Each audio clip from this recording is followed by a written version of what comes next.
अनिका, तुम सुन रही हो ना मेरी बात? तुम माँ बनने वाली हो अनिका।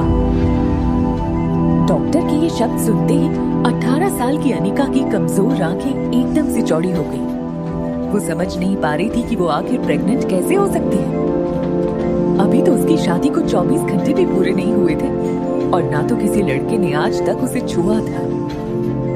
ऐसे में अनिका प्रेग्नेंट कैसे हो सकती है? जितनी शॉक्ड अनिका थी उतने ही शॉक्ड उसके पापा भी थे, जो वहीं डॉक्टर के कैबिन में खड़े मानो आने वाले तूफान को भांप रहे थे। तभी डॉक्टर ने गौतम से कहा, देखिए मिस्टर गौतम गुलेरिया, मैं समझ सकती हूँ कि आप दोनों इस वक्त बहुत परेशान होंगे, मगर आप लोग कोई भी फैसला लें उसके पहले मैं एक बात बता दूं कि प्रेगनेंसी 4 महीने पार हो चुकी है। So abortion is out of question. Anika को लग रहा था कि हो ना हो डॉक्टर से जरूर कोई गलती हुई होगी, इसीलिए नर्स के सहारे खड़ी होते हुए कमजोर अनिका ने थोड़ी ताकत जुटाकर डॉक्टर को डांट दिया। ये आप क्या कह रही हैं? ये नामुमकिन है। लेकिन डॉक्टर कुछ बोले उसके पहले गौतम गुस्से से तिलमिलाकर अनिका के पास आए और उसे जोर से थप्पड़ मार दिया। इसका जवाब डॉक्टर को नहीं तुम्हें देना है बेशरम। अक्सर कार की बैक सीट पर बैठने वाले गौतम आज अनिका को पीछे बिठाकर खुद ड्राइवर के साथ वाली सीट पर बैठ गए थे, मानो ऐसा करके वो अनिका को अपनी नाराजगी जता रहे हो। अनिका जानती थी कि एक बेटी होने के नाते आज उसने अपने पिता को दुनिया का सबसे बड़ा दुख दिया था। एक बिन ब्याही माँ बनकर इतना दुख उन्हें अनिका की माँ के गुजरने पर भी नहीं हुआ होगा। लेकिन ये सब जानते हुए भी अनिका फिलहाल कुछ भी करने के लिए फिजिकली या मेंटली सक्षम नहीं थी। उसका शरीर कार की बैक सीट पर कमजोरी के साथ साथ शर्म से मानो जम गया था। मनाली भारत का बेहद खूबसूरत शहर है। यहाँ देश विदेश से आए टूरिस्ट्स के कारण शहर में रौनक लगी रहती है। मगर अनिका को ऐसा लग रहा था मानो आज मनाली का हर इंसान उसे सवालिया नजरों से बस एक ही सवाल पूछ रहा हो कि कौन है इस बच्चे का बाप। लेकिन इसका जवाब तो अनिका के पास भी नहीं था। वो बस नाम आंखों से एक ही बात सोचे जा रही थी कि जब आज तक उसे कभी किसी लड़के ने छुआ तक नहीं, तो वो प्रेग्नेंट कैसे हो सकती थी। अनिका इसी उधेड़-बुन में थी। तभी उसकी कार उसके घर के बहुत ही बड़े लेकिन पुराने और जंग लगे गेट में एंटर होती है। गुलेरिया हाउस ब्रिटिश के जमाने का मकान था। कहा जाता था यहाँ इंग्लैंड के अधिकारी वेकेशन मनाने आते थे। पुराने मगर शानदार एंटीक्स, बड़ा गार्डन और बीच में फवारा, लेकिन अच्छे से मेंटेन ना करने की वजह से पिछले कुछ सालों से थोड़ा बंजर सा लगने लगा था। गौतम ने घर में एंटर होते ही अनिका की रिपोर्ट्स को गुस्से से सोफे पर फेंका और अपने सर पे हाथ रखकर एक घुर्राते हुए शेर की तरह हॉल में इधर से उधर टहलने लगी। अनिका कमजोर शरीर और भारी कदमों से गौतम के पीछे पीछे घर में दाखिल हुई। आज अनिका को उसका शरीर रोज के मुकाबले कुछ ज्यादा ही भारी लग रहा था। वैसे अनिका का वजन उसकी उम्र की लड़कियों से कम 3 गुना ज्यादा था। गोल मटोल सा चेहरा, मोटा पेट और ठुड्डी इतनी वजनदार कि अनिका की पूरी गर्दन छिप जाती। 120 किलो की अनिका की तुलना अक्सर लोग अनाज की भरी हुई बोरी से करते, लेकिन अनिका का शरीर जितना मोटा था उसकी शक्ल उतनी ही मासूम और क्यूट थी।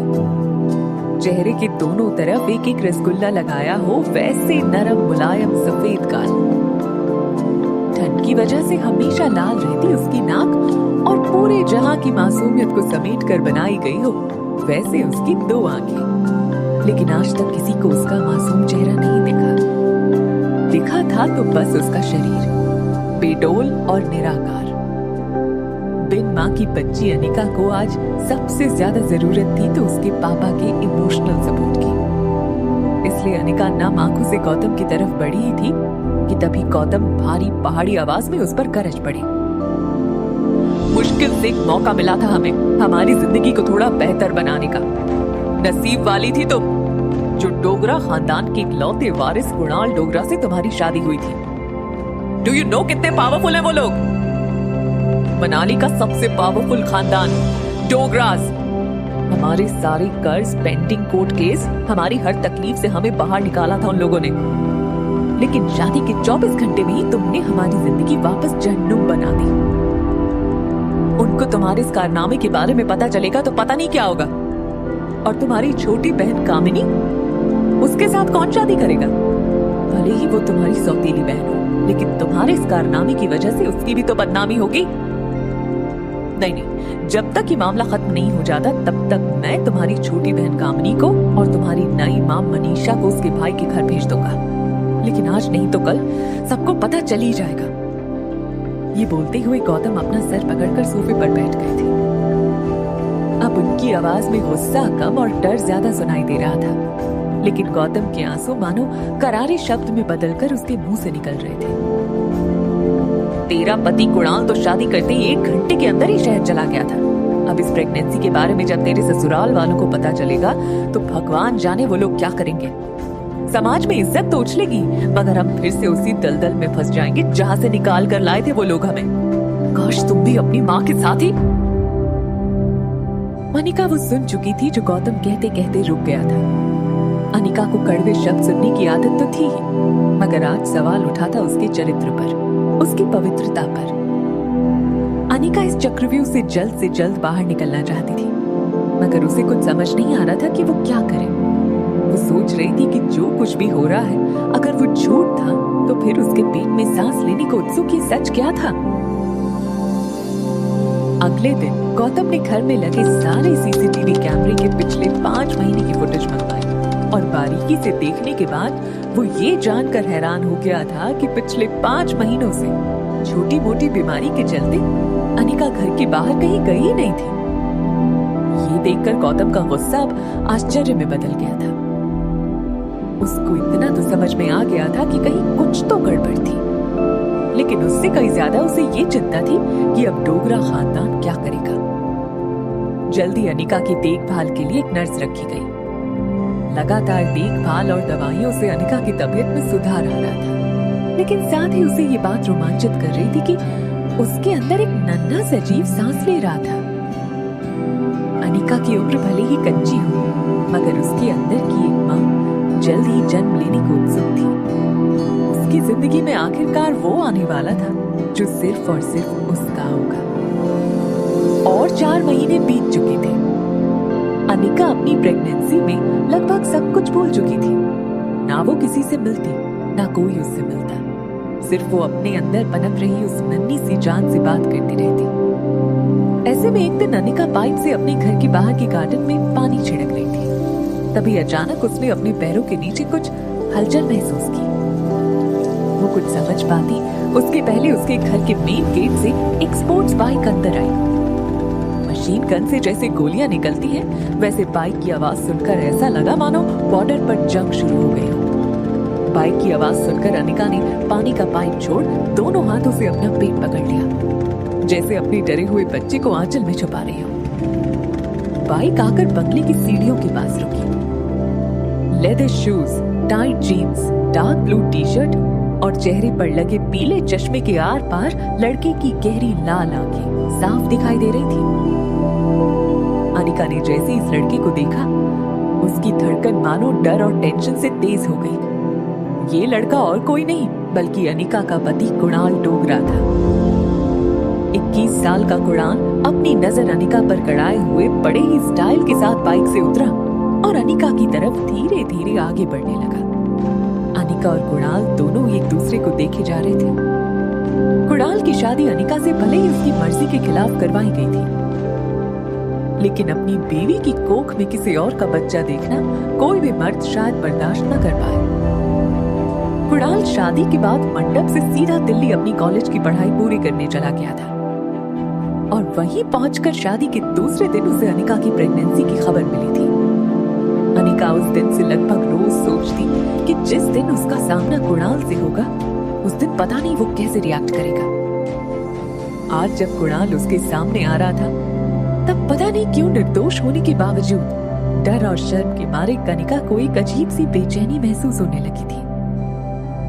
अनिका तुरंत अपने पापा को फोन लगाती है, लेकिन उनका फोन नहीं लग रहा था।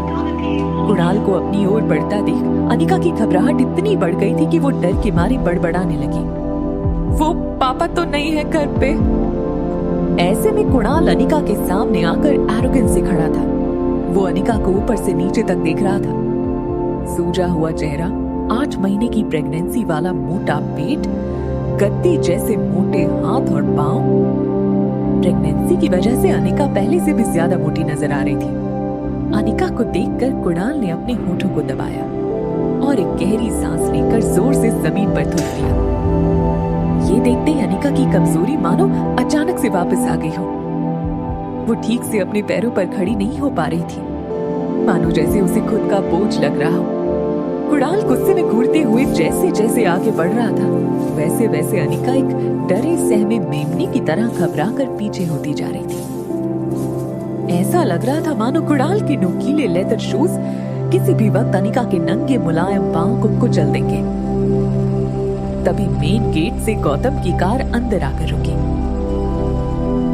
गौतम कार से उतरकर तेज कदमों से कुणाल के पास आया, जैसे कोई सेक्रेटरी अपनी बॉस के पीछे भाग रहा हो। अनिका ने अपने पापा को ऐसा पहले कभी नहीं देखा था।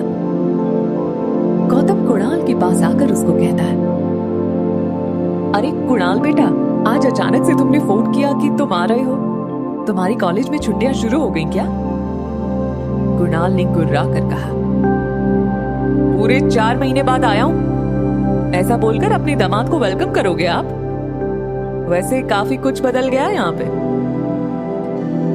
कुणाल ने अनिका के पेट की तरफ देखकर अपनी जेब से रम की बोतल निकाली और मुंह से लगा ली।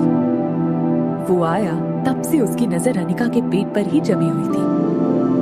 माहौल को थोड़ा ठीक करने के लिए गौतम ने कुणाल से कहा, आओ कुणाल बेटा, अंदर चलकर बात करते हैं। लेकिन गौतम की बात को अनसुना करते हुए और रम की घूंट लेते हुए कुणाल अनिका के पेट को घूंटता रहा। गौतम को भी थोड़ा अजीब तो लग रहा था, लेकिन कहीं ना कहीं वो कुणाल के मन की बात को भांप रहा था। इसीलिए बड़ी ही सहजता से गौतम ने कुणाल से कहा, देखो कुणाल, अगर तुम ये शादी तोड़ना चाहते हो तो मैं समझ सकता हूँ। ये सुनते ही कुणाल चिल्ला उठा, जो बात तुम समझ सकते हो वो बात मेरे बुढ़े दादाजी नहीं समझ सकते थे। जबरदस्ती इस मोटी के साथ मेरी शादी करवा दी और अब दादाजी चाहते हैं कि इसके नाजायज बच्चे को भी मैं अपना नाम दूं। एक तो इस मोटी को मेरे गले बांधकर पता नहीं किस बात का बदला ले रहे हैं मुझसे। और फिर अनिका की ओर देखते हुए कुणाल ने कहा, एक तो इसे देखता हूँ तो ऐसा लगता है जैसे मुझे किसी ऐसे गुनाह की सजा दी जा रही है जो मैंने किया ही ना हो। शादी के मंडप से तुरंत इसीलिए भाग गया था मैं, ताकि मुझे इसके साथ एक पल भी ना रहना पड़े। बोलते बोलते कुणाल की सांसें फूलने लगी थी, जैसे कि वो महीनों से अपने अंदर भरी हुई भड़ास निकाल रहा हो।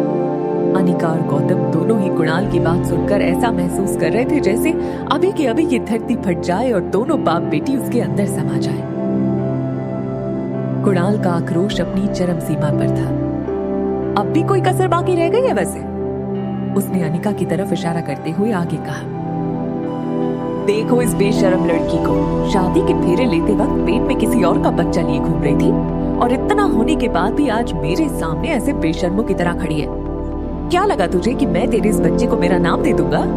कुणाल डोगरा का नाम, पता नहीं किस गटर का कीड़ा है। ये बोलते हुए वो गुस्से में अनिका की तरफ आगे बढ़ता है, मानो जैसे वो गुस्से में पता नहीं अनिका को क्या कर देगा।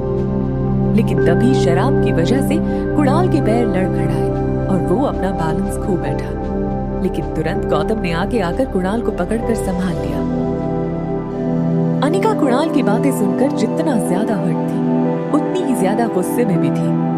वो भले ही अपने मोटापे की वजह से ऐसी सब बातें सुनने की आदी थी, मगर अभी उसे इस बात पर कुणाल से ज्यादा खुद पर घिन आ रही थी कि कोई उसके होने वाले बच्चे को गाली दे रहा था और वो मजबूर खड़ी सुन क्यों रही थी।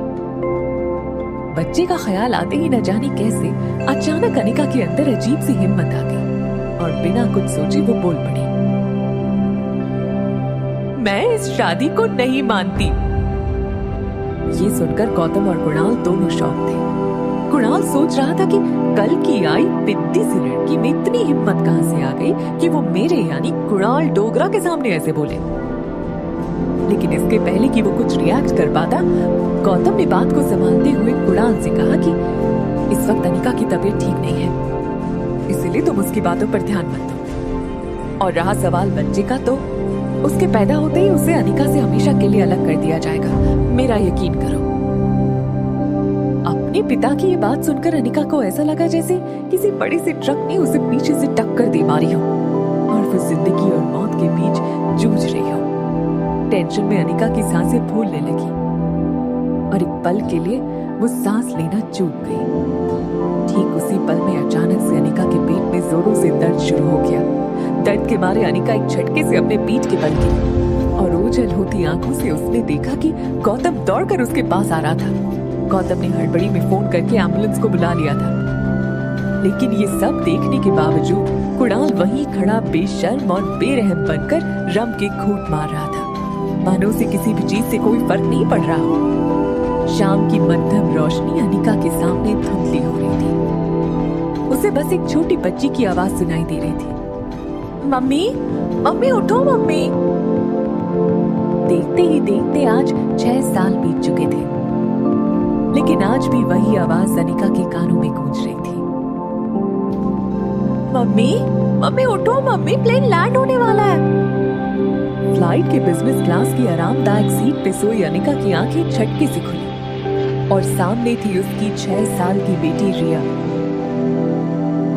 रिया का मासूम चेहरा और उसकी खूबसूरत कत्थई आंखें देखकर अनिका की जान में जान आई। उसका गुजरा हुआ कल कोई बुरे सपने से कम नहीं था। आज अनिका अपनी बेटी रिया के साथ बेंगलुरु से मनाली 6 साल बाद लौट रही थी।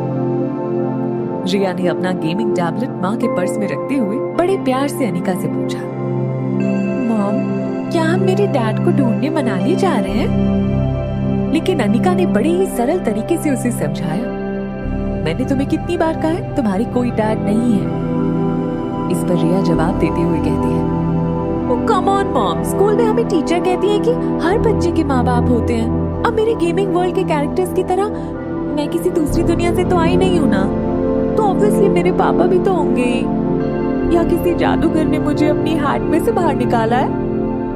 आबरा कटाबरा, रिया बाहर आ जा। रिया की ये बात पर माँ बेटी दोनों ही जोर से हंस पड़ी। अपनी हंसी पे काबू पाते हुए रिया ने दूसरा सवाल पूछा, तो क्या हम यहाँ मेरे भाई को ढूंढने आए हैं? रिया का ये सवाल सुनकर अनिका गहरी सोच में डूब गई। उसे याद आ गया कि कैसे 6 साल पहले अस्पताल में उसने जुड़वा बच्चों को जन्म दिया था और अनिका के पापा की कदकाठी के एक आदमी ने उसके दोनों बच्चों को उससे छीनने की कोशिश की थी। कमजोर अनिका ने बड़ी हिम्मत से उस आदमी का सामना करके रिया को तो बचा लिया था, मगर अफसोस कि वो अपने बेटे को नहीं बचा पाई और वो आदमी उसके बेटे को लेकर भाग निकला था। इस हाथापाई में अनिका को चोट भी लगी थी। चोट इतनी गहरी थी कि उसका बचना लगभग नामुमकिन था और इसी वजह से अनिका की मौसी उसे अपने साथ बेंगलुरु ले आई थी, जहां अनिका का इलाज हुआ था। हालांकि इन 6 सालों में अनिका पूरी तरह से बदल चुकी थी। हार्मोनल इम्बैलेंस की वजह से बढ़ा हुआ उसका शरीर अब एकदम ही नॉर्मल हो चुका था। घने लंबे कमर तक के बाल, काली नोकीली आंखें, गोरे गोरे गाल with a perfect jawline, गुलाब की पंखुड़ी जैसे नरम होंठ और सुराही लंबी गर्दन। शिफॉन की लाल साड़ी में अनिका की कमर ऐसी लग रही थी मानो कोई नदी समंदर से मिलने के लिए करवट ले रही हो। फ्लाइट अटेंडेंट हो या फ्लाइट के अन्य यात्री, सब लोग आते जाते अनिका पे एक नजर जरूर डालते।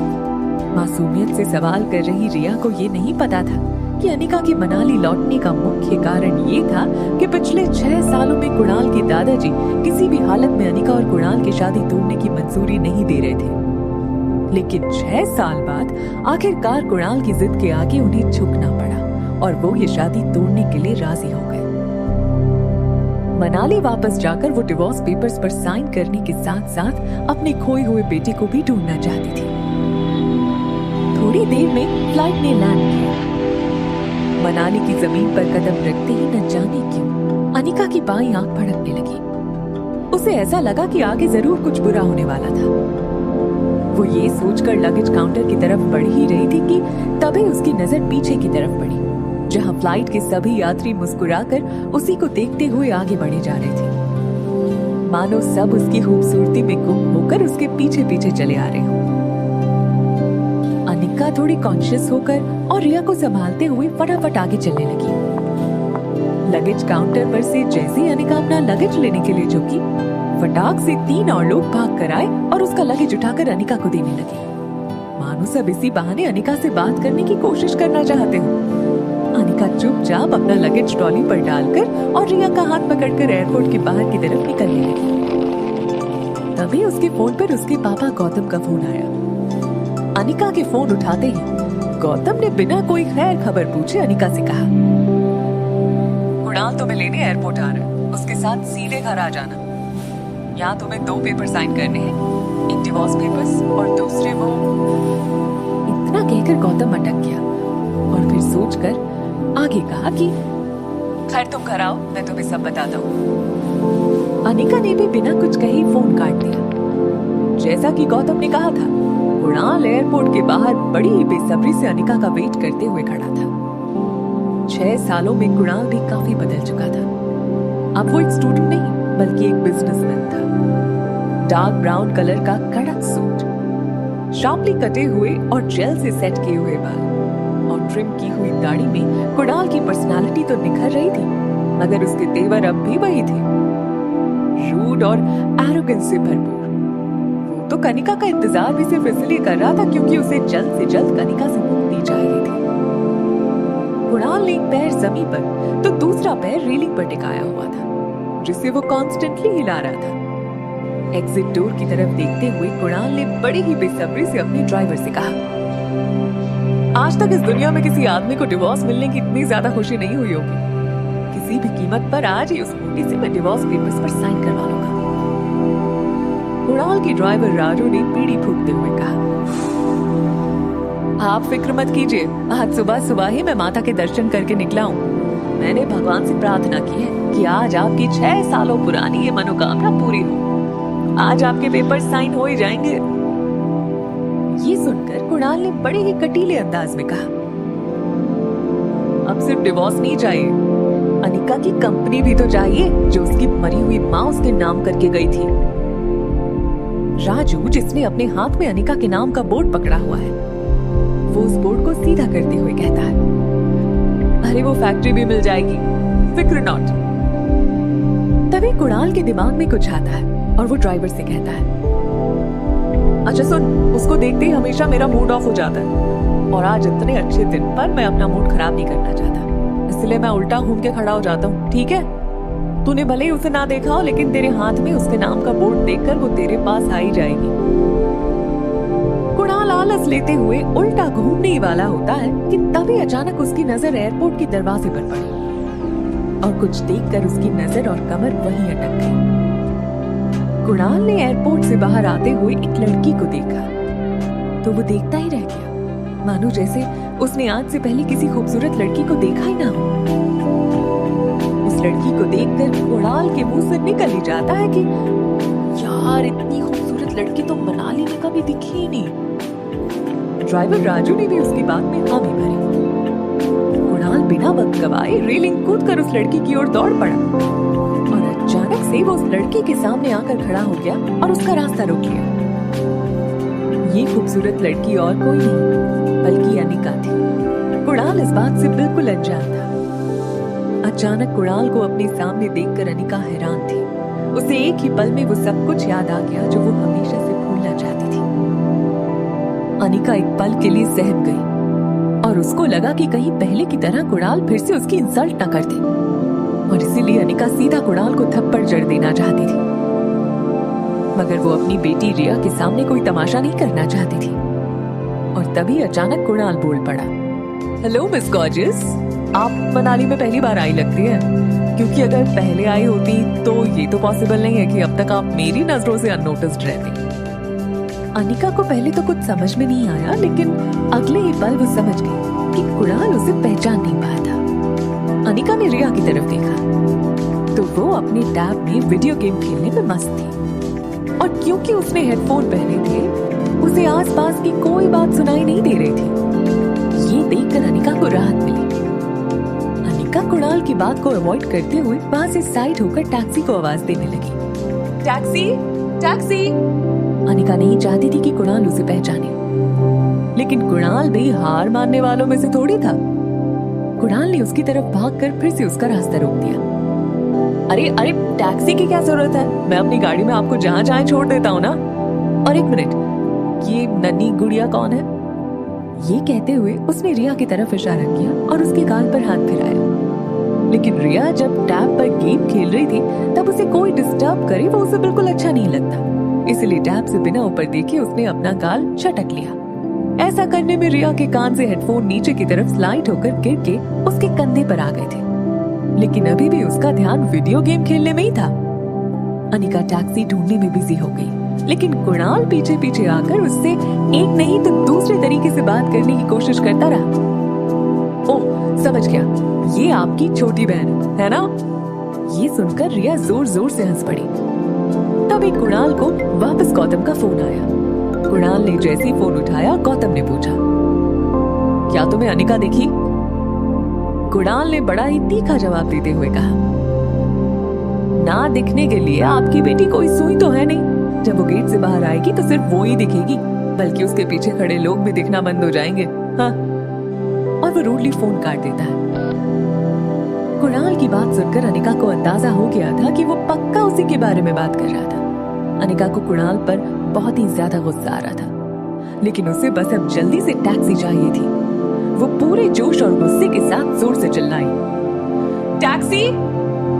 ये सुनकर कुणाल और ज्यादा इंप्रेस हो गया था और बड़े ही मीठे अंदाज में बोला, सुनिए मिस, मैं आपको छोड़ देता हूँ ना। वैसे भी मैं जिसे लेने आया था लगता है वो आई नहीं। आप अगर बेंगलुरु की फ्लाइट में आई हैं तो आपने फ्लाइट में किसी बेहद मोटी औरत को देखा होगा। ये सुनकर अनिका एक पल को रुकी और उसने कुणाल की तरफ मुड़कर देखा।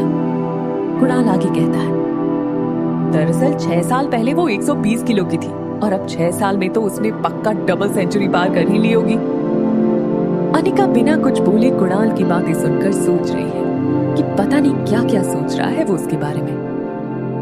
अपनी बातों को सुनते हुए कुणाल अनिका को देखता है तो वो उसे इम्प्रेस करने के चक्कर में और उसे हंसाने के लिए आगे कहता है, वैसे मुझे लगता है कि फ्लाइट वालों ने उसे बिठाने से मना कर दिया होगा। कहा होगा कि अगर तुम बैठोगी तो फ्लाइट कैसे उड़ेगी। कहते हुए वो खुद भी हंसता है और उम्मीद करता है कि उसके जोक से अनिका को भी हंसी आएगी, लेकिन अनिका बड़े ही ठंडी तरीके से उसको देखती रही।